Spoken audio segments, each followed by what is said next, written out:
Snipers, you have to see what's happening in the Bitcoin price this Friday as we're heading into the weekend, but most importantly, we have new monthly candles across the board for equity markets already, and Bitcoin in less than 30 minutes about to close its monthly candle.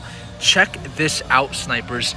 The S&P 500 is about to have its third consecutive red quarterly candle for the first time since 2008. So a quarterly candle is 3 months of price action in one candle. And what's very interesting about this quarterly candle is that in 2008, we had very similar candle structure for the 3 quarters that led to 3 more quarters of red quarterly candles before we found a bottom in 2009. And so are we going to be expecting the same exact price action for these 3 red quarterly candles that just closed for the S&P 500 for the first time since 2008? Well, let's talk about that, Snipers, because not only do we have these 3 red quarterly candles, but we have a new monthly candle opening up. It's September 30th, and that's heading into a weekend where Bitcoin will typically see the most amount of volatility. So all of these things are creating a melting pot for a massive move this weekend. So what do we need to expect for Bitcoin? Let's dive straight into the chart, Snipers. Smash the like button for the YouTube algorithm so we can get this channel to 100,000 subscribers strong. Already over 50,000 of you, Snipers. So for the charts, let's look at what's happening, and we'll go into the equity markets. But for Bitcoin, most importantly, we all know the range that we're in. We're pretty much flirting with 20,000 as a major resistance and 17,204 as a major support, right? Well, let's go into the monthly candle, because we can see here the monthly candle closing in 25 minutes as I record this video. What has been significant over the last 3 months for our monthly candle? It's been the fact that we've held the 2018 previous all-time high every single month since we've tested it for the close. Now we have this monthly candle closing in less than 25 minutes for the first time ever below the 2018 previous all-time high. So this could be potentially the first monthly candle making a statement to us saying that we are now breaking this major support level, because 19,800 has been very significant. It was the 2018 all-time high. And so a previous resistance will typically become support. And it's done that for the last 3 months, but this is the first month that we're potentially getting a close below 19,800. Unless this changes in the next 25 minutes as I'm recording this video, we're potentially getting the first confirmation of a breach of support on the monthly time frame, which is a macro time frame.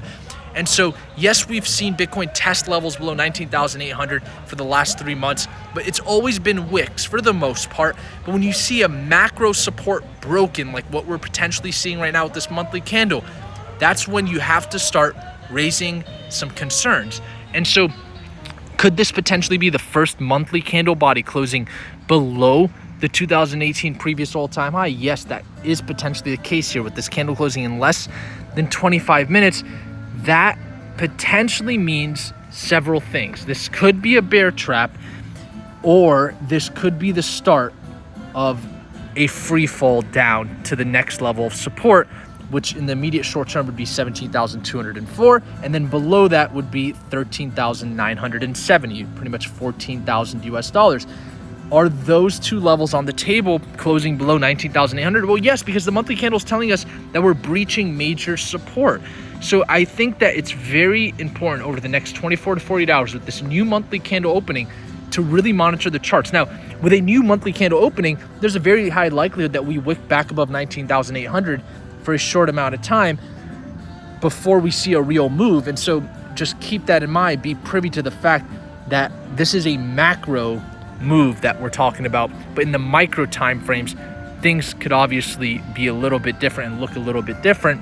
In the micro time frames, we really want to get above 20,000, and we want to hold above 20,000, because that seems to be the psychological resistance right now that if we aren't able to get above is going to lead to some downside. And why am I saying that it could lead to some potential downside? Well, the only reason Bitcoin hasn't formed new yearly lows yet is it's really holding up against the S&P 500. The Bitcoin against SPY chart, you can see it is at its pretty much maximum area of resistance If it breaks this resistance where we've only formed lower highs, that could be the early signs of a decoupling. But so far, we cannot make a federal case that Bitcoin is decoupled from the S&P 500 because it hasn't. Yes, it's showing some strength in the short term, but you can see it's still lower highs formed. If we break this lower high, then that is something of note. And so that's something we have to monitor. We can even just see this depicted with a trend line here that we are still facing resistance. What happens when you're facing resistance?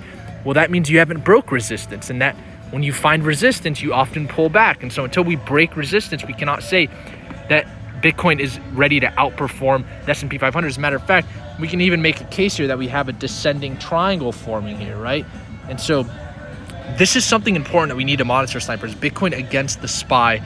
And then let's talk about how the S&P 500 is closing. As we know right now what's important about Bitcoin, let's look at the monthly candle. You can see, wow, I mean, this is a very ugly monthly candle that closed for the S&P 500. This is bearish symmetry, right? A bear tail testing resistance, and then you have this body closing at the bottom of the demand zone, indicating that the next monthly candle has a very high chance of testing lower levels.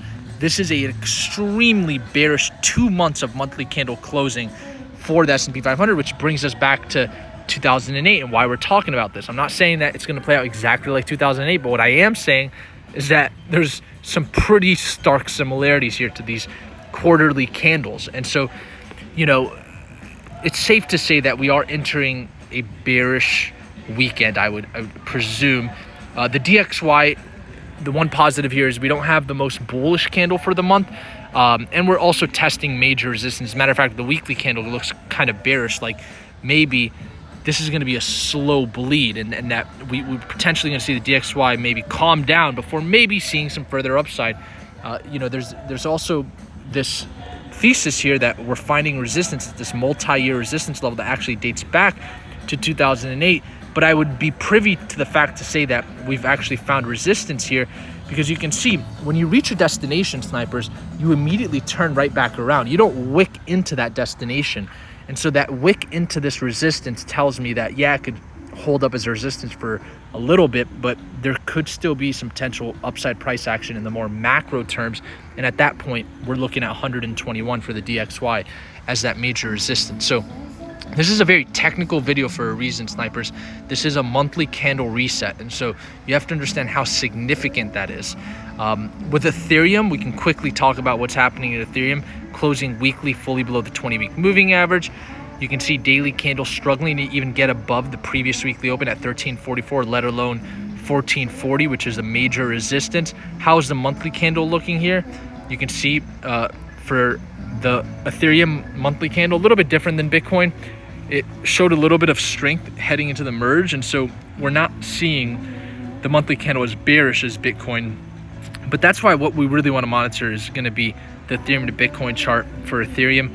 As long as we're above 65,000 Satoshis, then there's not much to say about Ethereum, and it's going to continue to be that way until we see a move either below 65,000 Satoshis or back above 70,000 Satoshis. Now, anything else significant that we can get from these charts, I would say that the NASDAQ closing into the weekend down 1.72% means that this is a bearish weekend that we're heading into. We have to be privy of the downside targets. Japan closed 1.83% in the red. And so the S&P 500 down 1.44%. You know, what that means is for Bitcoin at this point, it's really sitting on a tightrope. And I think the most important thing to realize right now are the major support and resistance levels. So we've got 19,800. That's the 2018 previous all-time high. We can consider that the most important resistance level right now. And then we have 17,204 as a downside target potentially. And then below 17,204, we have 13,970. And so in the worst case scenario, if we see a massive move to the downside, 14,000 is on the table. 17,204 is what's on the table if we're below 19,800. So, you know, none of this is new, but you know, the monthly candle, the quarterly candles are a little bit of a you know, new puzzle piece that I wanted to make sure to cover on this video. But let's see what happens, snipers. I just came out of a hurricane, a category 4. My family is still out of power. I have a lot of friends that are still out of power. But sometimes you have to put on your mask first before you help others put their masks on. So I'm here at the Ritz-Carlton reading some books and studying and looking at some charts and just looking at some of the more macroeconomic events that are occurring right now. I know Vladimir Putin just had a talk, and so there's a lot going on right now. But new monthly candle. September is now out of the way. Remember, September has historically been one of the worst months for equity markets and for the cryptocurrency market. So now that that's out of the way, maybe we can look forward to some positive here into October. Remember, those quarterly candles does not mean we're not going to see green monthly candles in between. Those are 3 monthly candles in a row. And so maybe October is green, and then November, December, we really see a strong push down like what happened in the 2018 bear market.